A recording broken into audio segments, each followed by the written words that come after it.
রাজ্যসভায় বিজেপির প্রার্থী রাহুল সিনহা। বিজেপির প্রাক্তন রাজ্য সভাপতি এবার রাজ্যসভায় বিজেপির প্রার্থী হচ্ছেন। তৃণমূলের পরে এবার বিজেপি প্রার্থী ঘোষণা করলো।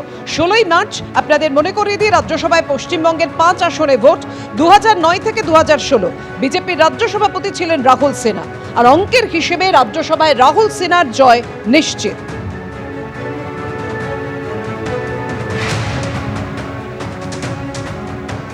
এই পার্টিটার নাম বিজেপি।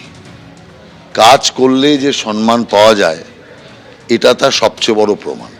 পদের জন্য রাজনীতি করিনি, কিছু পাওয়ার জন্য রাজনীতি করিনি, শুধু আদর্শের জন্য রাজনীতি করেছি।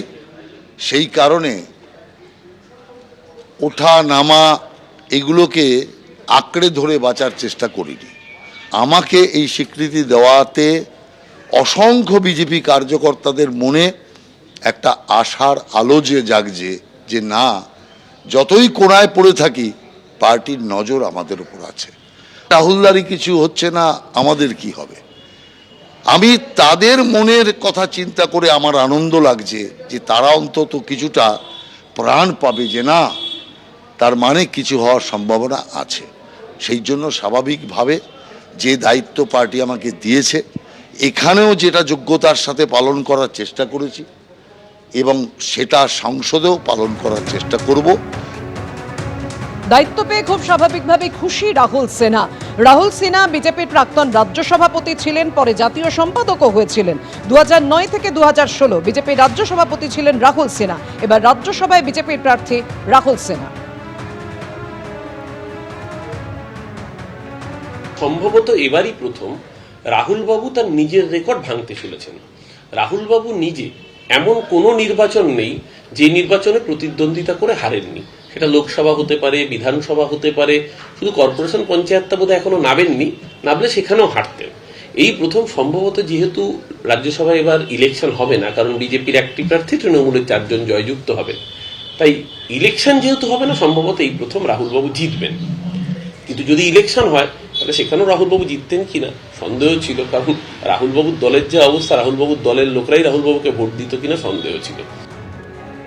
এর আগে তৃণমূলের তরফে 4 জনের রাজ্যসভার প্রার্থীর নাম ঘোষণা করা হয়। রাজ্যসভায় তৃণমূলের প্রার্থী প্রাক্তন ডিজিপি রাজীব কুমার, রাজ্যসভায় তৃণমূলের প্রার্থী হয়েছেন আইনজীবী মেনকা গুরুস্বামী।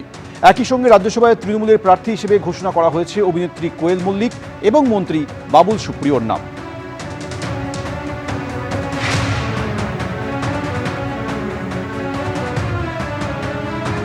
তৃণমূলের এই বাংলা স্লোগান, এটা শুধুমাত্র লোক ঠকানো স্লোগান। কোন সাংসদ নির্বাচন করে, তখন লোকসভা নির্বাচনে বাইরে থেকে ধরে নিয়ে আসে হিন্দিভাষীদের দাঁড় করায় বাংলাভাষী এলাকায়। ঠিক একইভাবে রাজ্যসভায় হিন্দিভাষী 2, বঙ্গভাষী 2। আমরা তো কোনো ভাষা দেখি না, আমরা ভাষা নিয়ে চিন্তাও করি না। আমরা মনে করি দেশটা এক। আমার প্রথম পরিচয়, আমি ভারতবাসী। সেই পরিচয় নিয়ে আমরা রাজনীতি করি, আমরা সমাজনীতি করি।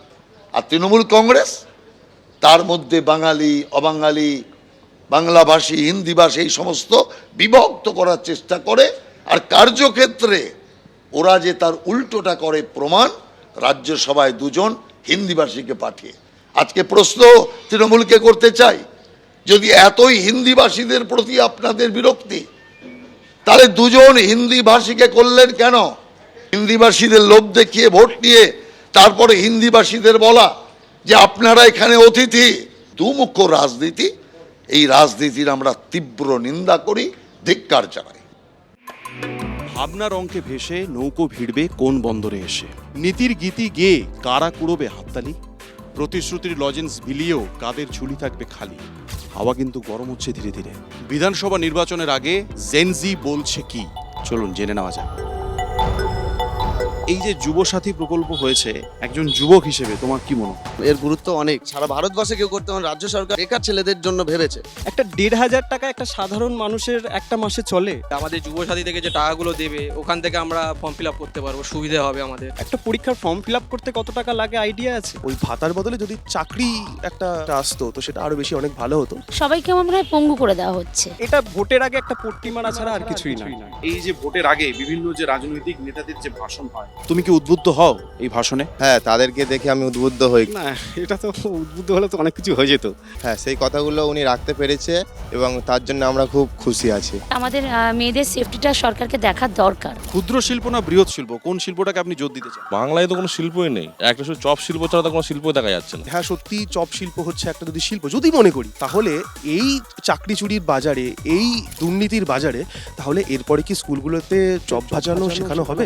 একের পর এক সরকারি স্কুলগুলো বন্ধ হয়ে যাচ্ছে, পর্যাপ্ত পরিমাণে শিক্ষক নেই। বাচ্চারা কি ভরসা স্কুলে যায়, তার ভবিষ্যৎটা কি হবে? যার জন্যই স্কুল ছুটের সংখ্যা বাড়ছে। না না, আমাদের এখানে এসব কোনোদিনই দেখিনি। যারা ছোট বাচ্চারা আছে সবাইকে দেখি নর্মালি স্কুলে যায়। রাস্তা তো বলারই বাহুল্য নেই, জল তো এখানে আসেই না।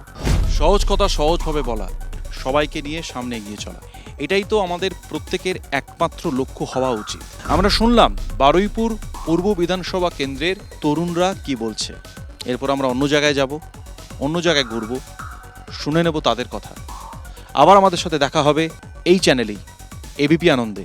জেনজি বলছে কি, সঙ্গে থাকুন। ভিড় জমেছে শিবিরে, শুধু সিঁড়ির খোঁজ নেই। লুকিয়ে রেখেছো আয়না, কিছু প্রশ্ন তো উঠবেই। ভাবছো ভাববে কিছু নতুন, শুধু ভাবের অবকাশে। ঘুণ পোকারা ডাকছে সমস্বরে, তাদের বৃথা হাহুতাশে। ইচ্ছে, স্বপ্ন, পরিশ্রম, মেধা, যোগ্যতা, এই সমস্ত কিছু দিয়ে একটা সুন্দর কোলাজ বানানো যায়। বেহালা পশ্চিমের জেনজিরা কি এই কোলাজ বানাতে পারবে?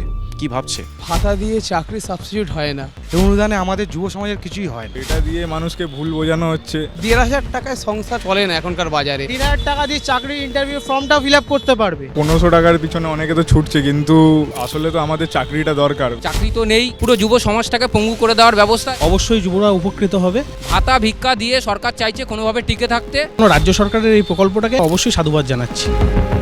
কেন্দ্রীয় শ্রমমন্ত্রী বলেছেন 18,000 চাকরির মেলা থেকে নাকি 2,22,00,000 নাকি চাকরি এখান থেকে নাকি হয়েছে গোটা ভারতবর্ষ জুড়ে। তোমার কি মনে হয়? কেন্দ্রীয় সরকার অনেক কিছুই বলে, কিন্তু সেই চাকরি আমরা এখনো অবধি চোখে দেখতে পাই না। মেলা থেকে কারা চাকরি পেয়েছে কাউকে তো দেখতে পাচ্ছি না। কোথায় সেই জিনিসগুলো?